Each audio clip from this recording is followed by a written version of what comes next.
Hi friends, welcome to Somi Chef channel. இன்னைக்கு நம்ம இந்த வீடியோல ஒரு டிஃபரண்டான ஸ்வீட் ட்ரை பண்ண போறோம். வாங்க எப்படி செய்யறதுன்னு பார்க்கலாம். இப்போ ஒரு பவுல் எடுத்துக்கோங்க. அதுல 100 grams of மைதா மாவு இதுல போட்டுக்கோங்க. 100 grams of மைதா மாவு போட்டுட்டு ஸ்டார் சோப்பு இருக்குல்ல, அடாசி சோப்பு வந்து லைட்டா மிக்ஸில போட்டு பவுடர் பண்ணி வச்சிருக்கேன். இது வந்து 1/2 ஸ்பூன் அளவுக்கு இருக்குது. இதை வந்து போட்டுக்கலாம். கொஞ்சமா சீரகப்பொடி சேர்த்துக்கோங்க.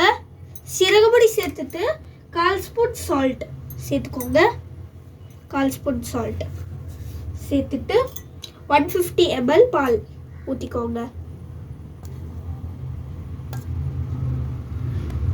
150 ml பால் வந்து நீங்கள் ஃபஸ்ட் ஸ்டார்டிங்லேயே எல்லாமே சேர்த்துறாதீங்க, கொஞ்சம் கொஞ்சமாக சேர்த்துக்கோங்க. நான் இப்போ கொஞ்சமாக சேர்த்து மிக்ஸ் பண்ணி வச்சுருக்கேன். இப்போ நம்ம வந்து இதில் ஒரு முட்டை வந்து உடச்சி போட்டுக்கலாம்.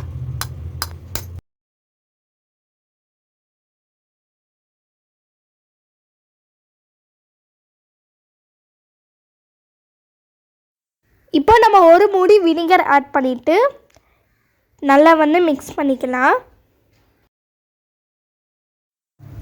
இப்போ ஒரு கடாயில் ஆயில் சூடு பண்ணி வச்சுக்கோங்க.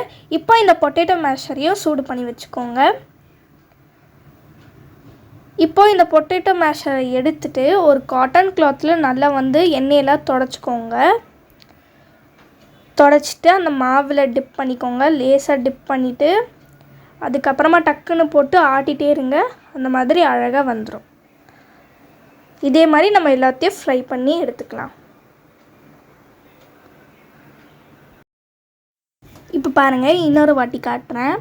இப்போ இதை சூடு பண்ணிவிட்டு காட்டன் கிளாத்தில் தொடச்சிட்டு மாவில் டிப் பண்ணிட்டு ஃப்ரை பண்ணலாம்.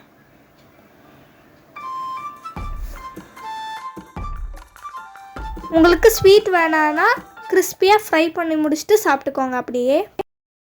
இப்போ இது எல்லாமே ஃப்ரை பண்ணியாச்சு. இதில் வந்து நம்ம தேன் ஊற்றி சாப்பிடும்போது இன்னும் ரொம்ப சூப்பராக இருக்குது. நீங்களும் கண்டிப்பாக இது ட்ரை பண்ணுறீங்க அப்படின்னா தேன் ஊற்றி சாப்பிடுங்க, சூப்பராக இருக்கும். இப்போ பாருங்கள், நம்மளோட ஸ்வீட் ஃப்ரிட்டர்ஸ் ரெடி ஆயிடுச்சு. நீங்களும் கண்டிப்பாக ட்ரை பண்ணி பாருங்கள். இந்த வீடியோ பிடிச்சிருந்துச்சுன்னா லைக் பண்ணுங்கள், ஷேர் பண்ணுங்கள், சப்ஸ்கிரைப் பண்ணிடுங்க. பாய்.